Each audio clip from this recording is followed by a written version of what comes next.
And then a light bulb went on above my head, as it does in cartoons when a character gets an idea or an answer to a question. Heck, my third child wasn't really mine. She was another man's biological daughter. I was on the phone with a genealogygurus.com representative figuring out why my daughter's DNA test had not been processed after 10 weeks. I gave her the test as an extra Christmas gift and gave the representative the appropriate numbers so they could track it down. After about a 5-minute wait, he came back on the line and assured me that the test had been processed. Also, this was a confidentiality issue between the company and the person who actually took the test, and he could not provide me with any additional information. But if you processed it, why doesn't it show up on my DNA evidence? Excitedly, I asked. Sir, there are several reasons why your daughter may not show up on your DNA evidence, but I am not at liberty to discuss this particular test with you, he replied in a somewhat irritated tone. And that's when the light bulb went off. Obviously, the number one reason she doesn't show up in my matches is because she doesn't fit. I ended the call in a daze. I remember hitting the red end call button, and then I started crying. I woke up a few minutes later, curled up on the couch in the family room. I still had 15 minutes left before my lunch break, so I called my daughter, who was probably on her lunch break too, since she worked in the same time zone as me. I know she usually eats lunch curled up with a book at her desk, so I wasn't worried about disturbing her. She picked up the phone on the first ring. "Hi, Daddy, how are you?" she said somewhat warily. "Pumpkin, you know I love you and trust you completely, but I know what's going on with the DNA test," I bluffed. "I called genealogy teachers and was told it was processed about 2 weeks ago." There was the sound of air being sucked in from her side and then silence for at least 10 seconds. "I know, Dad, we need to talk, but I can't do it here and now. Call me tonight and don't be in the room with Mom when you call." I was a blur as I drove back to the office, and I have to admit that I didn't provide my boss with a productive afternoon at the engineering firm where I worked. There were so many things swirling around in my head, so many questions. And the thought that my little girl was not my little girl. Being analytical by nature, I knew I had to prioritize and then tackle problems one at a time. I was VP of engineering at Sycophus Electronics for a reason, and at this point I knew that the best thing for me to do was to treat my personal problems as project problems and address them in an orderly fashion. The old man, Dwayne Sycophus, taught me that himself when he hired me straight out of Purdue University to work for his then fledgling company. With Dwayne at the helm and me never far from his right hand, Sycophus grew into an industry leader, and we both made significant profits. I made great money, had great benefits, and worked with wonderful, witty people. And when I came home in the evening, there was a beautiful, sexy wife and 3 wonderful children waiting for me. Eventually, the kids grew up, left home, got married, and had children of their own. It was a little lonely in the house at first, but we found lots of things to do, and I think the loneliness revitalized us as a couple again. But as I thought back over the last month of my life, I noticed a few small incidents, including Marissa's phone call to my wife about 2 weeks ago. On Tuesday night, we were both sitting in the family room watching TV when Tracy's phone rang. She looked at it and said it was Marissa and then answered it. The conversation went on for about 5 minutes. Tracy answered with almost only yes and no, and I could see tears welling up in the corners of her eyes. When she hung up, I asked if everything was okay, and she said Marissa's cat had some health problems. "No big deal," she said, though I noticed she was a little nervous around me. I thought it was a little strange that she was taking Marissa's cat's health so personally. That must have been when Marissa found out about it. Tracy didn't know I sent Marissa the test. I didn't think it was noteworthy. Marissa was the only one of the 3 kids who had any interest in genealogy, so I bought a kit online and sent it to her. I've been researching my family roots for years on end, and I really liked the DNA test part. I thought Marissa would take the test with gusto. Obviously, I was wrong. When I got home, I tried my best not to act any differently with Tracy, even though I was seething inside. "Work on one problem at a time, I repeated to myself. I met Tracy at Purdue my sophomore year. We didn't meet until my senior year, but we've been inseparable ever since, or so it seemed to me. We married a year after graduating from college 31 years ago, and to this day I would tell anyone that it was the best decision of my life. She is still beautiful in her 54 years, and despite having 3 children, she exercises regularly and has the body of a woman in her 30s. She's fun and funny, and until today, I looked forward to spending the rest of my life with her. Around 8, I told Tracy that I needed to call the old man about a project we were working on and left the room.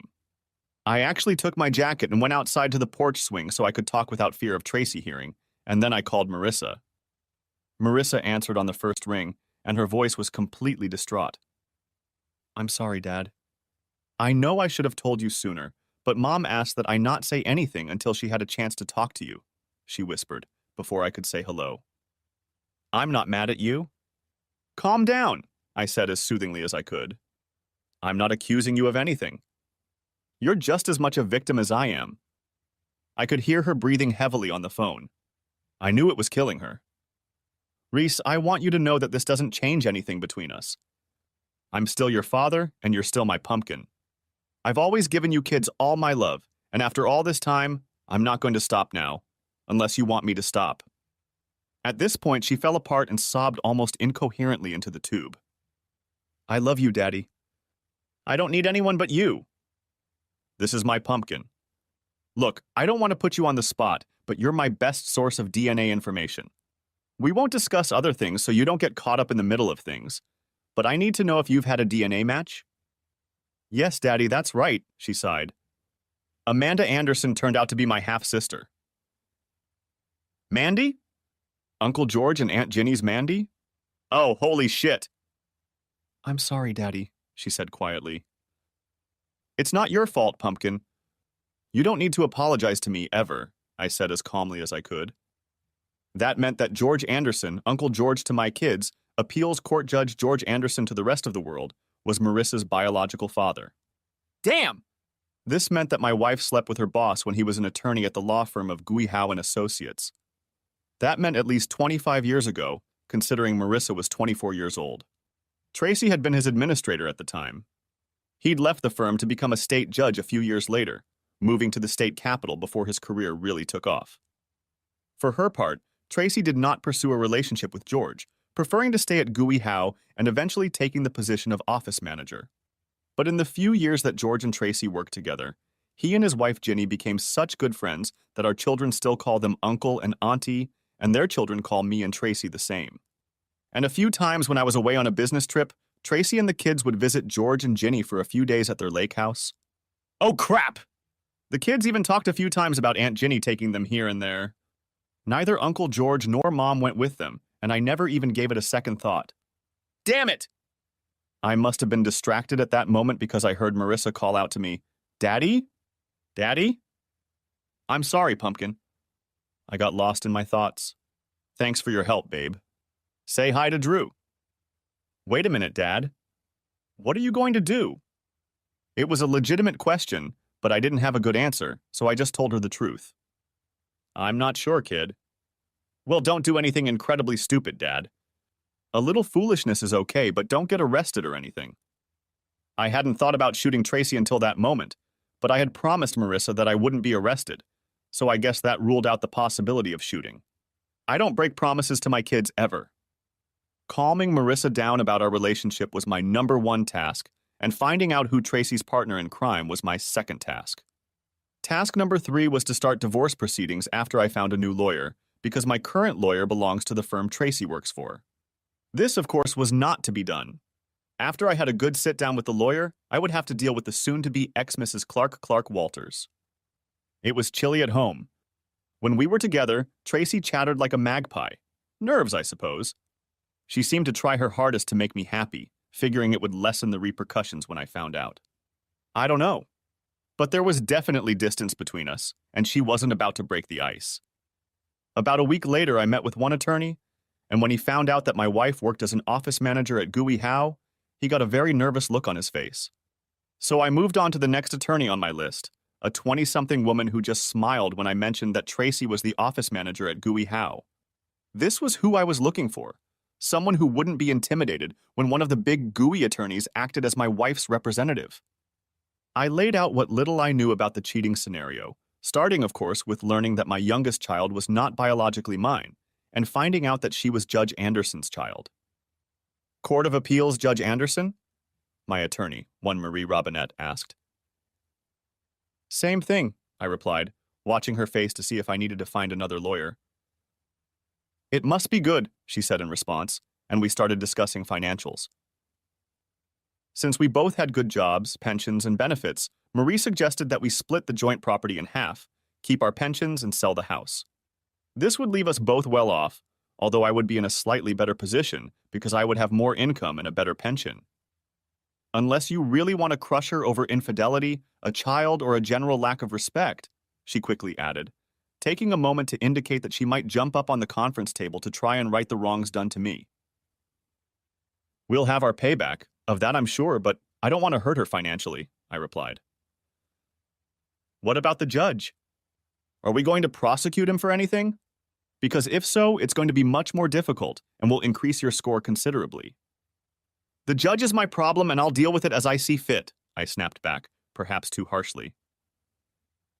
Got it, she replied. If she doesn't fight, it could be 6 months, Marie remarked. If she does fight, however, we could be talking more than a year. I don't have any dates set up yet, so take your time and do it right, I told her.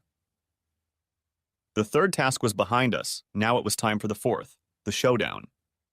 I waited another week just to see if Tracy's head would explode in that time. Saturday night was our usual date night. Then we'd come home, watch a movie, and make love. But Saturday night sex was always special. We hadn't gone on a date in 2 weeks, and we hadn't had sex in the same amount of time because I just couldn't bring myself to do it after I found out about the affair and Marissa. Tracy didn't even question it, another sign that she knew I was aware, but she was very good at pretending. However, there was an end to that. I took her out to a nice French restaurant, we shared a bottle of wine and even had some great desserts. She was happier than I'd seen her in weeks. And when we got home, I carefully removed her coat, led her to the kitchen table, pulled out a chair for her, and said those famous words, "We need to talk." Tracy sort of half smiled as I poured myself a Jack Daniels on the rocks and offered her something from the liquor cabinet, which she delicately declined. I set my drink on the table, looked her straight in the eye, and said, "The floor is all yours." That was a long time ago, Clark. George and I haven't slept together in about 20 years. Can't we just chalk it up as a mistake from a long time ago and leave it at that? I have to admit, I was glad she didn't go out of her way to say the DNA test was wrong, but to try to brush it off by saying it was so long ago it didn't matter anymore? Really? So the last time you had sex together was about 20 years ago. When did you start having sex? How often? And why did you eventually stop? I need all of that. But first of all, I need to know if baby number 1 and baby number 2 are also his. No, Clark. Barry and Katie are yours. I didn't even sleep with George until about a year after Katie was born. Our affair lasted about 3 years at first, and then stopped when George decided to leave the firm and move up the judicial ladder. He waited about a year after we broke up to take his first judicial position because he wanted to make sure the background check would show he was clean. And after that, we only made love a few times at the lake house when Ginny innocently took all the kids out for an afternoon of fun. Ginny didn't know anything at the time either, but George eventually told her, and later the three of us had a peace meeting where both George and I promised her that there would be no more sex. Why didn't you ever tell me that and try to have a peaceful powwow with me? What am I, a freaking liver? I asked sharply. Tracy wiped her hands on her sleeves and replied, I knew I could never tell you. You would divorce me in a heartbeat, and I certainly didn't want that. I loved you, and I still do. You just apparently love George more, I said, starting and stopping at his command without giving me a second thought. I was your backup. No, Clark, I love you with all my heart, she pleaded. No, you loved him with all your heart. You loved him so much that you gave him up so he could realize his career dream while knowing I was your backup plan. You may have loved me to some degree, but you knew I goddamn worshipped the ground you walk on and counted on that and our family to help you through his loss. Tracy dropped her eyes to her knees. The truth hurt, and I knew I'd hit the mark. What about Marissa? Obviously, he was doing bare hands with you, and you should have known where that could lead, and did. I just figured that since you both had brown hair, brown eyes, and fair skin, no one would ever guess whose baby it was. And I knew you'd have no reason to think she wasn't yours, so when she turned out to look like me anyway, I didn't have to worry about it until you sent her that damn DNA test. Honestly, I didn't know anything before that. So it's my fault? I asked incredulously. No. George and I discussed the possibility, but I told him he needn't worry since you two look alike. For all I know, he didn't know either, but I'm sure Mandy has already brought him up to speed. I haven't heard from him in at least a couple years, not since they were at Marissa and Drew's wedding 2 years ago. No matter who knows what, Marissa is still mine, and that's what I told her. I'm on the birth certificate. I raised her, I love her, she's mine. George better not think about it, and if he calls, you better tell him that. And, by the way, I'm going to have the other 2 children DNA tested as soon as possible. I need to know that for my own peace of mind. Clark, hissed Tracy. I told you they were yours. And you expect me to trust you? Why? I snapped back. Like everything else, Tracy was completely stunned by my newfound distrust. What the hell did she expect? But I know she was also greatly disturbed that I would tell the other 2 kids about her infidelity. No one wants to look like a slut in front of their own children. So how often have you two been doing this and where? Finish the story, at least for me, I quipped. We didn't plan it, Clark. It just happened that way. We spent so much time together working, and then we became friends, and it grew into something more. He was kind, considerate, witty, funny, passionate. You know the man. And we connected on a deeper level. But because we had spouses we both loved, we kept things to a minimum and moved our meeting places, usually out of town. No, we never met here or at his house. That would have been wrong on several levels. But that didn't stop the 2 of you from shagging a few times at the lake house after the affair supposedly ended while Ginny was out with the kids, I pondered aloud. No, we haven't, she practically whispered to me. But I swear to you, we haven't had intimacy since. And Ginny knows about all of this and has forgiven you both? I asked, shaking my head in bewilderment. Yes, I told you. I don't think I can, I whispered, and there was undisguised excitement in my voice. We know what we did was wrong, Clark, but it's been over for 20 years and you never suffered through it while it was all happening. So can't we just go back to where we were a few weeks ago? You were my loving husband. I was your loving wife. Nothing has to change. But things have already changed, Tracy, I said. I've spent the better part of 3 weeks wondering what I did wrong that you fell in love with another man, and wondering if I could ever fully trust you again, let alone trust you enough to stay married to you. I gave you my heart completely, and you put it in your pocket and took it out when it suited you. It wasn't supposed to be a marriage of convenience. It was supposed to be a marriage of total commitment, of love. At this point, Tracy started crying. I hate it when she does that, and I usually try to calm her down, but this time was different. I went into the family room and turned on the TV, leaving her at the kitchen table. We slept in the same bed that night, but for the first time in a while, we didn't snuggle against each other. I moved as far away from her as I could on the double bed, and didn't let her slide into me when she climbed in. Her face reflected shock and pain. But I didn't care. Tracy made us a nice breakfast Sunday morning, and while we were eating, I brought up the subject of divorce. The affair was over 20 years ago. You didn't even know about it, for God's sake. It's over. Now let's just move on, she practically yelled at me. A mistake remains a mistake no matter how long ago it was, I shouted back at her. You deceived me. You lied to me. You cheated on me and violated my trust. These are not temporary problems. I got up from the table, leaving half my plate of food behind, and went outside to mow the lawn. That was the last conversation I had with Tracy until Wednesday afternoon, when she informed me that Ginny Anderson would be joining us next weekend. Needless to say, I wasn't thrilled, but Jeannie was an old, dear friend and had endured the same cheating that I had, so I figured I should have a chat with her. Ginny showed up Friday night at 6 o'clock, having traveled 2 hours from her house. She hadn't brought George with her. Tracy made stuffed flank steak with mashed potatoes, and I brought a couple bottles of Merlot to go along with it.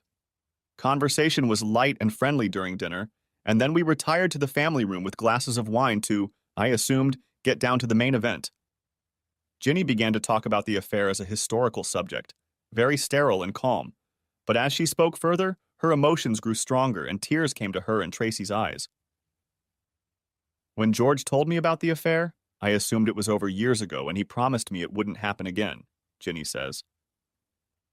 I'll admit I was devastated at first, but the more I thought about it, the more I realized that since it was over before I even knew about it, I guess I wasn't hurt too badly. And since I knew that Ginny wasn't some gold digger, I realized how it could have happened. George's personality is kind of addictive, isn't it? Although I didn't know about Marissa until a few weeks ago when everyone found out about it, I guess. I'm really sorry about that, Clark. Ginny never mentioned the few times Tracy and George met after the main novel ended, at the Andersons' lake house. I wondered if they had told her about it. I didn't bother to inquire, but I figured George must be a great lawyer, because Ginny was almost apologizing for George having an affair instead of being upset with him. Unfortunately for Tracy, I'm not as settled as Ginny and not as enthralled by her oratory, so I wasn't willing to give Tracy and George a pass like Ginny, even if their romance had been going on for 20 years. I just think back to what my life would be like if I left him and how things would be different for me and the girls, she continues. They say you should always think about whether your life would be better or worse if you left your spouse, and I know mine would be worse. Thank you for sharing this with me, Ginny. It's definitely food for thought. I'll definitely have to consider it, though there are several factors for that, including the fact that unlike you, I wasn't told about the affair. I found out about it completely by accident. Tracy knew it was wrong when she did it, and knew what my reaction would be. So she decided it would be better for everyone if I never found out and just lived in ignorance. And that would have been the case if it hadn't been for the test. And now, 20 years later, I find out that the center of my world loved another man and had an intimate relationship with him, and then turned out to be a saint and dumped him for his career, defaulting back to me. Right, Tracy. My wife didn't say anything during Ginny's story. She just sat quietly while Jeannie told her story. All the while, she was furtively glancing in my direction, trying to gauge my reaction. She didn't know that I knew about her observation, so I sat nonchalantly while Ginny talked, just to piss Tracy off a little. My reaction to Ginny's story wasn't what Tracy would have liked, and neither was Ginny's. They looked at each other with pain in their eyes. I shook my head, went into the kitchen, poured myself another glass of wine, returned to the family room, and turned on the big screen, signaling to both of them that the conversation was over for the day. The women took the hint and moved into the living room where I could hear their quiet conversation. When whatever I was watching was finished, I turned off the TV, poked my head into the living room, said goodnight, and headed up the stairs to our bedroom. Ginny cornered me in the family room on Saturday and said we needed to talk.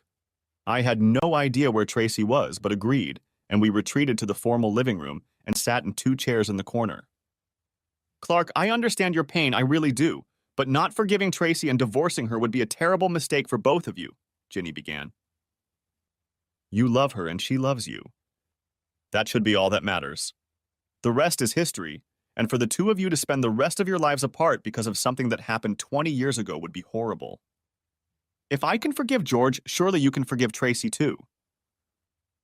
Honestly, I don't know if I can, Ginny. Like I said yesterday, I wasn't told about the affair, but you were. I wasn't told because she knew it was wrong and I wouldn't have forgiven her then. Why should I forgive her now? She cheated on me for 20 years. She had an affair for a few years and she cheated on me for another 20 years. How can I forgive her? How can I trust her again? I shook my head, stood up and left the room, passing Tracy in the hallway. She was well aware of what I'd just discussed with Ginny, and she could see from the look on my face that I wouldn't budge an inch. Dinner on Saturday night was very quiet. The women tried to make small talk. I wasn't interested. I didn't say 3 words during the entire dinner. After a quick thank you, I grabbed my jacket and headed out, telling the couple I'd be at Malone's, my favorite place to have a quiet drink. When I arrived at Malone's, Ronnie, the woman who owned the bar, was chatting with other customers in the far corner. Instead of taking a seat at the bar, as I usually do when I walk into a restaurant, I sat at a table by myself, feeling miserable and, by all accounts, looking even worse. Marnie, the bartender, came over with my usual Crown Black on the rocks and made the remark that I looked like my dog had just died. Sort of, but nothing as important as my dog. Just my marriage, I giggled unconvincingly. Marnie walked over to Ronnie and whispered something in her ear. Ronnie moved away from the customers to the far end and came over to me, sitting across from me at the table. Okay, Superman, spill it, she said. Ronnie was about my age, a largish woman of Irish descent with freckles and red hair that she wore like a badge. She didn't put up with crap from anyone, but in case someone did get rude to her, her husband Moose cooked meals in the back room. Moose was 6'3" and weighed 280 and was a former Marine sergeant. The Malone's was not a rough place, but things got out of hand at the bar sometimes, but I only saw it once. The offending man had sassed Ronnie, and when she sassed him back, he didn't have the sense to shut his mouth. Moose hit him with one punch and then pinned the dumbass to the floor with his foot until the cops arrived to clean up the mess. Ronnie called me Superman because of my name, said it reminded her of Clark Kent, and swore to everyone that even though I was a nice guy with a good job, she didn't want to see me angry. We always had a good laugh about it. I've been coming to Malone's for 20 years, sometimes with Tracy, sometimes without, sometimes to eat, sometimes just to drink. Ronnie and Moose got to know both Tracy and me well, and she could read people, including me, pretty well. She was like the sister I never had. Tracy and I are done, I began. I hadn't told anyone anything up until that point, and admittedly, it felt good to finally talk it out. I found out she cheated on me with her boss about 20 years ago. Not once, not a few times, but for 4 whole goddamn years. Any younger me, Marissa, is his. And she thinks that because it was so long ago, and I didn't know about it when it was happening, I should just accept it and move on. She says she loves me, always has, and she doesn't want to divorce me. That little cheating bitch, exclaimed Ronnie. How dare she?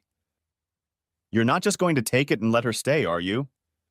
If that happened to me and Moose, he'd have my ass up against the wall and the guys hide up next to it. It was good to hear that Ronnie agreed with me. I really appreciated her sensible, unbiased view of things, and if she thought otherwise, it would definitely make me reconsider my position. Look, Superman, it's a matter of respect as much as anything else. I love Tracy, but her deception was not done out of love, and certainly not out of respect. How could she let you think of someone else's child as your own all these years? I explained Marissa's situation to Ronnie, noting that she didn't know for sure, but Ronnie was reluctant to do so, noting that refusing to test the baby was a convenient way of saying she didn't want to know. Did she ever apologize for cheating or just apologize for hurting you? Damn it! That woman was good. She never apologized for cheating. I don't even think she ever apologized for hurting me. I think the only thing she really apologized for was for what I found out, I said. I can't tell you what to do, Superman, but I think she's already told you what you need to do. I'm sorry, Clark. Tonight's Corona is on me and Moose. The remaining bottle is yours, and we'll call you a cab at the end of the night. Give me your keys. I did as I was told. The cab driver delivered me to my house around 2 in the morning. Tracy met us at the door and helped guide me up the stairs to our bedroom. I fell into bed fully dressed. Tracy took off my shoes and socks, and that's how I slept. Late Wednesday night, I got a call from my son at the office. He wanted to talk to me about the situation with Tracy.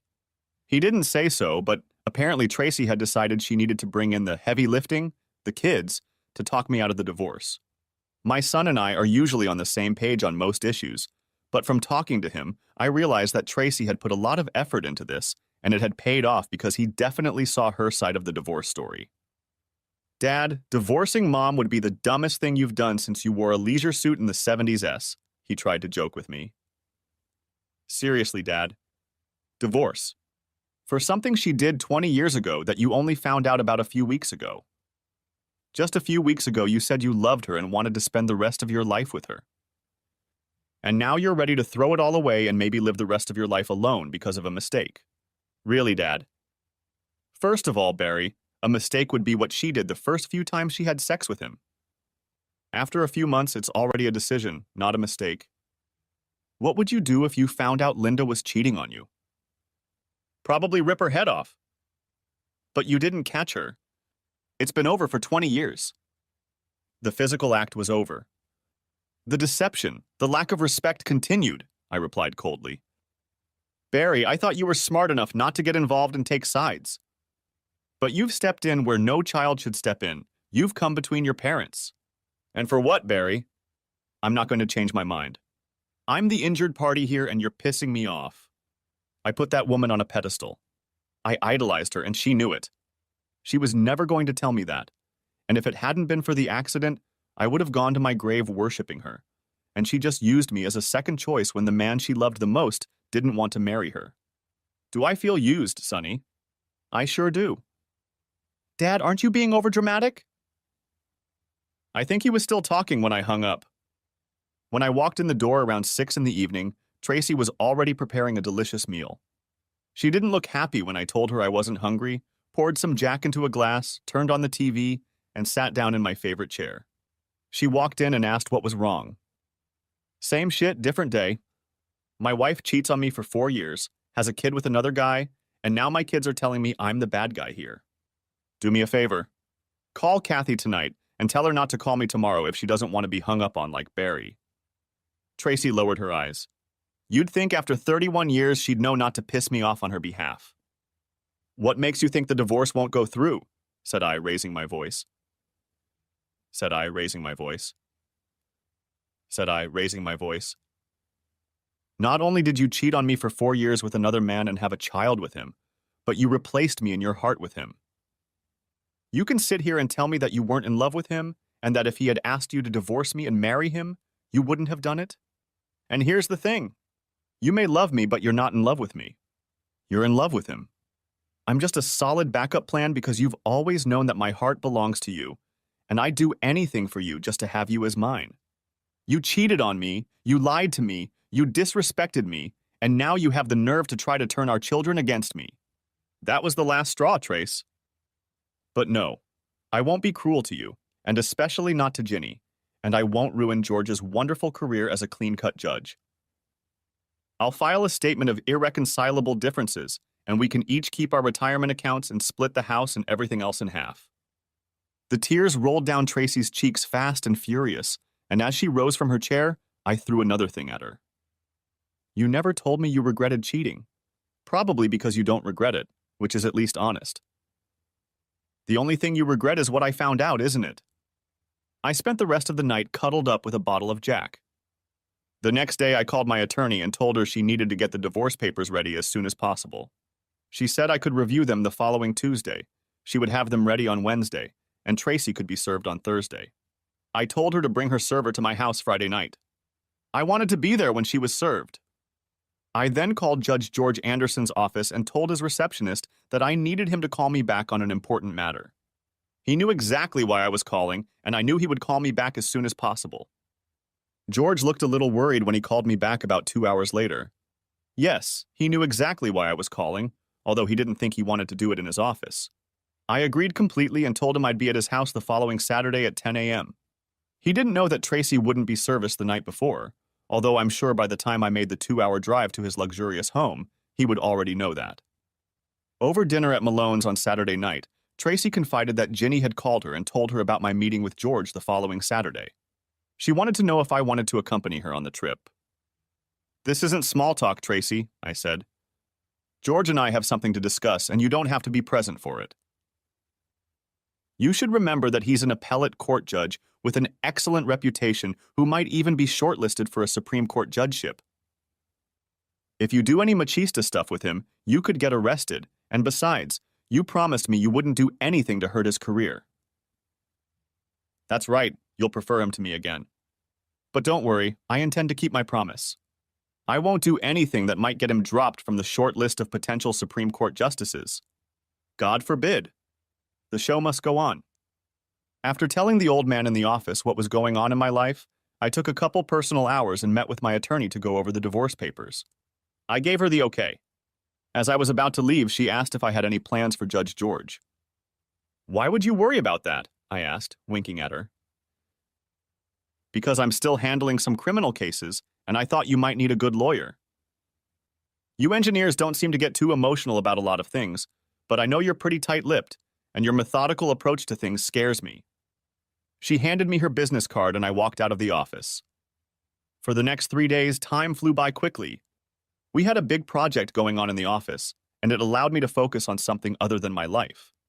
The old man even told me he was amazed at how focused I was, despite all the turmoil in my life. I told him I was glad that at least something was going right. But on Friday night before I left, I told him about Tracy being sued and me facing George, and warned him that if things went wrong, I could be in jail on Monday. He assured me he'd have my back, and my bail money. We parted on a handshake. I came home to yet another wonderful smelling meal that Tracy was cooking. Lately, she had been going out of her way to try to get me to pay attention to her many skills. She really was a wonderful cook. I almost felt guilty because I knew what was coming after dinner. We ate mostly in silence, as we had for the past few weeks, though I didn't fail to tell her how wonderful the meal was. After all, I'm not an ungrateful bastard. Then I helped her put the dishes away, but just as we were about to head to the family room for an evening of television, the doorbell rang. It was almost 7 at once. I knew it wasn't for me, so I didn't move to take it. Tracy threw me a cheerful look, then walked to the door and opened it. Standing on the porch was a well-dressed young man who asked Tracy if she was Tracy Walters. When she answered in the affirmative, he handed her a manila envelope, said, "You have been served," turned on his heel and walked away. Tracy didn't move from her seat, but from the way she shrugged, I knew she was crying. I walked past her, closed the front door and took her by the shoulders and led her to the kitchen table.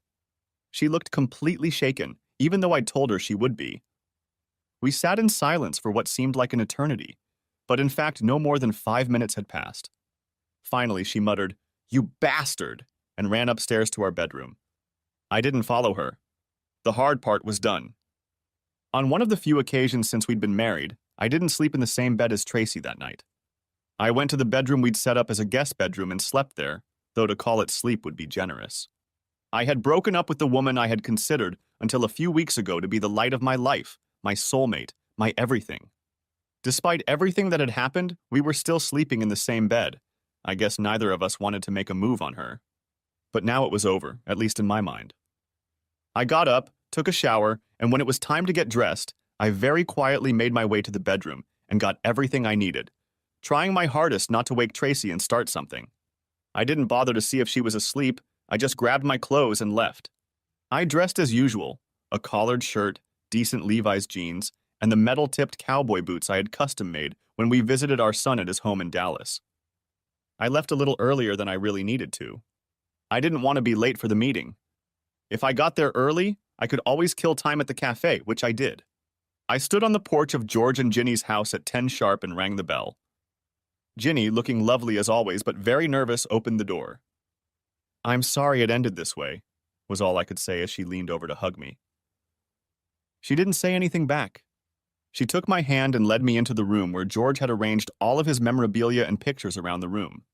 George was sitting in his favorite chair, but when we walked in, he stood in front of the chair. "Hey, Clark." "Hey, George." Ginny looked very scared as she left the room. We stood about 6 feet apart and looked at each other. I had once considered this man almost an older brother, so close we were. George was 2 years older than me, about the same height, but the soft life of the last 20 years had added about 30 more pounds, about 20 on his round belly. We shared hopes and dreams with each other, had fun together, fished together, hunted together. I was proud to call him my friend, and proud of where his career as a judge had taken him. Now, standing in front of me and appraising me with his gaze, he was no longer a friend but an enemy. The man who had stolen my wife's love, impregnated her with his child, and ruined my life. Suddenly, I was seized with rage. "You get to keep my wife's heart, you bastard!" I yelled at him. "You also get to keep your squeaky image because I promised Tracy I wouldn't tell anyone about this, and I don't break promises to that woman." "But you won't keep your balls!" At this point, I took a long, quick step forward with my left foot and then planted my right foot and drove it forward and upward, aiming for a 50-yard goal, the target of which was his aforementioned testicles. George reacted even slower than I had anticipated, and my metal-tipped boot hit the target accurately and precisely. I felt his balls clench as I thrust my foot as high as I could, and then heard him yelp like a wounded animal. He collapsed to the floor, holding his gonads with his hands and squealing like a hunted pig. At that moment, Ginny ran into the room, saw her husband on the floor, and rushed to him. He continued to scream in agony, and there was nothing she could do to calm him. She looked at me in fear. I pulled my cell phone out of my pocket and dialed 911. "There's been an accident at Judge George Anderson's house," I said. "We need an ambulance." I turned on my heels and headed for the door, but no sooner had I reached it than Ginny grabbed my right arm. I thought I was going to have to hit the woman, but instead of hysteria and anger, there was a calm expression on her face. She hugged me tightly and whispered, "Thank you. We know what we have to do." I hugged her back, walked out of the house, got in my car, and drove home knowing the cops wouldn't come after me. Jenny understood and would explain it to her husband sometime in the future when he could think straight. The ride home brought me relief, or maybe it was a kick in the balls. I don't know, but after months of daily heartbreak, I felt free. Funny thing is, once I finally realized Tracy's betrayal, her grip on my heart loosened, and I was able to think clearly enough to do what was right for me. It may not have been right for everyone, but sometimes you just have to take care of yourself. That's what everyone else has done for the past 20 years, so why shouldn't I do the same? Yes, I knew that some part of me would always love Tracy, but I wasn't going to waste any more time researching this novel. It wasn't my fault and it wasn't my choice. It was time to move on. When I got home, I went down to the basement, grabbed a couple suitcases, and headed for our bedroom. I passed Tracy sitting in the family room, and she followed me into the bedroom. "So that's it then?" she asked. "That's it. 31 years old and out the door?" "Tracy, I'm sorry you're so wrapped up in yourself that you can't see how you deceived me. How you stole 24 years of my love with your deception. You can't see that and you probably never will. But I've gotten over it and I don't hate you. I don't even hate George, though that poor bastard probably thinks I do now. I'll reconcile with Barry and Kathy sometime in the future. You should make up with Marissa as soon as possible. Poor girl's a mess. Sign the papers, Tracy, and let's get this business over with. I'll have the rest of my stuff out of here in the next few days. I don't think we need to talk anymore.